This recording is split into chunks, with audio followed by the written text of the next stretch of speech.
if you get to this part, there are some pets, and they are both very cute. Oh, there's both of them at the same time right now. This is great. All the pets. Say hi, All Hans. the pets. What are their names? His name's Hans. Dune and Hans.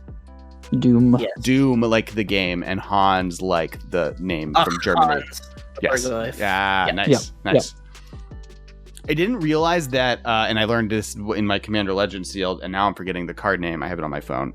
Is the Revenant? The Revenant is also a reference to Hans. Like Hans has run into two different Goyf creatures. Oh, yeah, the bunny. Yeah, I saw that. I couldn't tell if that was a real card or not. I was like, what? Yeah, it's real. The card I made up was fake. Above it, I made the That's why I got confused. I was like, is this a real card referencing Hans? I tweeted Mark Rosewater once, and I was like, "Is Hans still alive?" And he replied, "Yes." Like he didn't seem. He was referenced on another card, so yes. I don't think I think he isn't alive. I don't think he was murdered on camera, but I believe that they're Ice Age era characters. So like both of them are dead. What?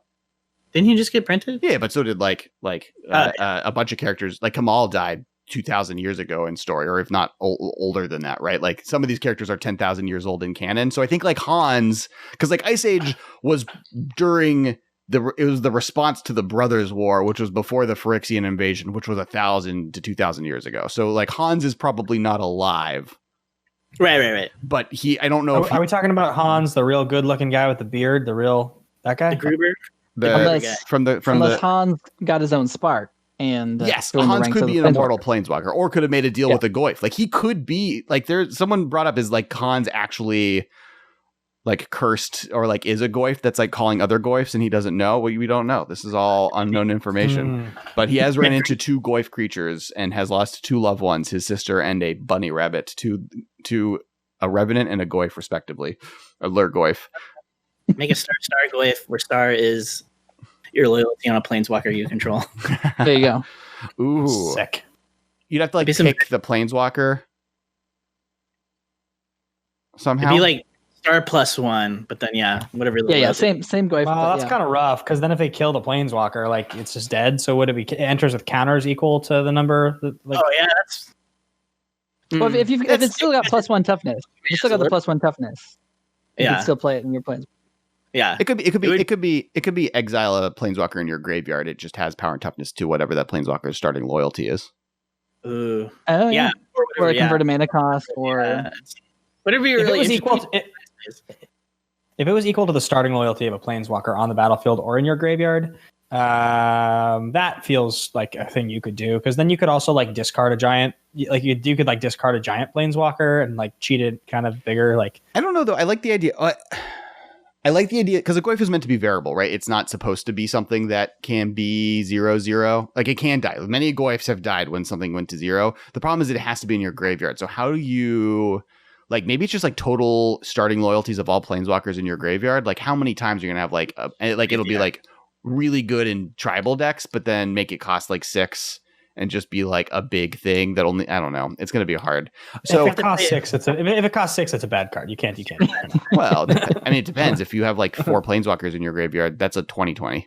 Most planeswalkers come in like with 5 base loyalty, right? And getting 4 walkers in your graveyard. I'm gonna ask the modern guys here. Would you play a 6 mana 20/20 in any modern deck you play? No. Sure. Would you play a 6 vanilla? Yeah. So let's get. This is a good thought experiment. Okay, so I know the answer to that question is no, and I think Alex answered that question. I mean, a 20/20 with no abilities is a 20/20 for 6. Okay. Yep. What if it was a 20/20 for first off all 5? Nope, still vanilla. What color? Is it colorless? Green. Okay, because color doesn't make a difference. It's green. Because if it's like it's green and or black. It's green and or black. Green and or black. How many green black? This version is green black 3. It's green black 3. That's the version we're asking. Black 3. Okay. That makes it 2020 harder. Green black. I mean, it's a 20/20, but it's also vanilla and still dies to like path. Let's say 3 hybrid. Let's say 3 hybrid green black. Ooh, that makes it a lot better. Okay. That gets rid of your which deck can the sea play in problem. Right. Okay. Right. I mean, you could play that in the ramp deck as like an extra win condition, I guess.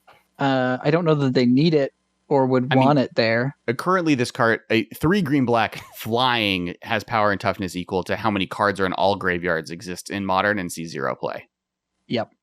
I think the reality of the card we're talking about is if it's 2020 and it has no abilities, I think the most that card can cost and players would actually play it is probably 3. If it costs 3, if it's a 3 mana 2020, like I think players would tempt fate by playing a do nothing 2020 for 3 on turn 3 and just accept that if it got like paths or whatever, so be it. Because Death Shadow is based on people playing 1 mana and 2 mana 10/10s, right? Like that's what we're comping. Right. Like they bend over backwards to make their 1 mana and 2 mana 10/10 vanilla creatures are worse than vanilla creatures. Well, playable. Honestly, they kind of make it a 2020, right? Like with the double strike spell, like they're essentially getting a 2020.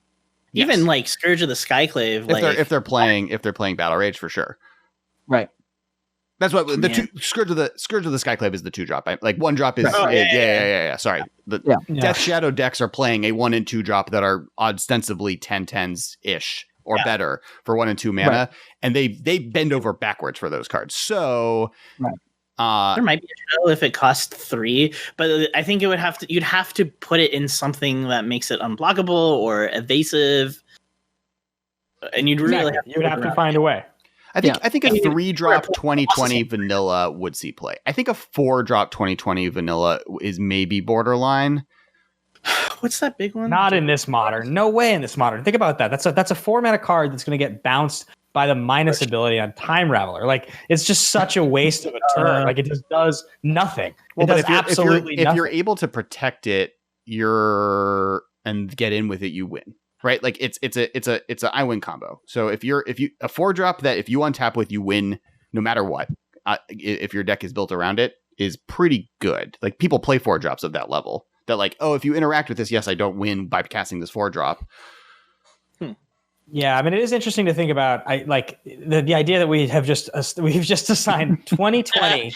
So the idea, okay, what if it was 100 for the exact same cost, still no abilities, 100 power, 100 toughness for 5 mana. The same. About what kind of deck you'd play that in. Like if you put that in a Vial deck, right, it automatically gets a lot better. I think the 100 problem runs into the Fling problem, or like honestly, you would play Fling with the 2020 deck, and it might actually be, or like especially the land Fling. That's what I'm saying. The 100 powers are relevant. Like everything past a certain point is I think anything over a 24. I think anything over in Magic, anything over 40 is almost irrelevant, right? 40 plus is irrelevant. Anything in paper Magic, in constructed non-multiplayer 40 life, whatever. I think anything above 20 right now, and that's a 99.99. So the BFM, it's a solid point you make, and you said it with a straight face too, which I appreciate. A 24. All right, I derailed this conversation, Alex, by just wanting to talk about. This is going to be its own segment. I'm keeping everything we do, and I'm taking notes. Marshall now knows at 54 minutes into this episode, we talk about goyfs for some reason and 2020s, and that'll be its own video. I have a plan. It's the new way of the future, the trick of YouTube algorithms. Also on this video, please comment with what you think the lowest converted mana cost on a 2020 should be. Or what's the highest converted mana cost of a 2020 that you would play in Modern? I would love to know. And it has to be green and or black. It can be green and or black. So it could be green and black, green or black and green. But it can't have any ability that, like, it can't have trample, can't have flying, correct, can't have unblockable. All that stuff makes it too good. It has to be a vanilla, sweet flavor text. Straight up 2020. Creature, or is it an artifact creature as well? I would say artifacts would make it better. Yeah, I would say creature. Yeah, artifact straight would make it better. Yeah. Okay. Artifact is pure upgrade here because there's things you can do with it that are different. That's right. It should be called. It would be called. I would allow enchantment creature if you really need it. Because I think enchantment creature makes it worse. Yeah, this creature would be called poor man's. It would be called poor man's merit lage. Let's get into the segment that I cut you off, Alex. Merit lage at cost.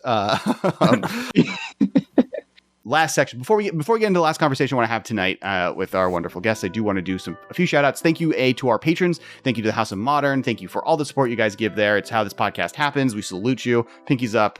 The salute thing is actually a different patron that Ben's a part of that he tricked me. with that salute, I was confused. I was dazed. Thank you, guest, for joining. One shout out before we finish the conversation, so they have to listen to it. Where can people find you? Caleb? Oh my gosh. The jungle, apparently. It is. Yep, I'm in the jungle. We are on YouTube. We are on Instagram. We are on Twitter. All at HighGround MTG. That's right. Join us for daily modern videos.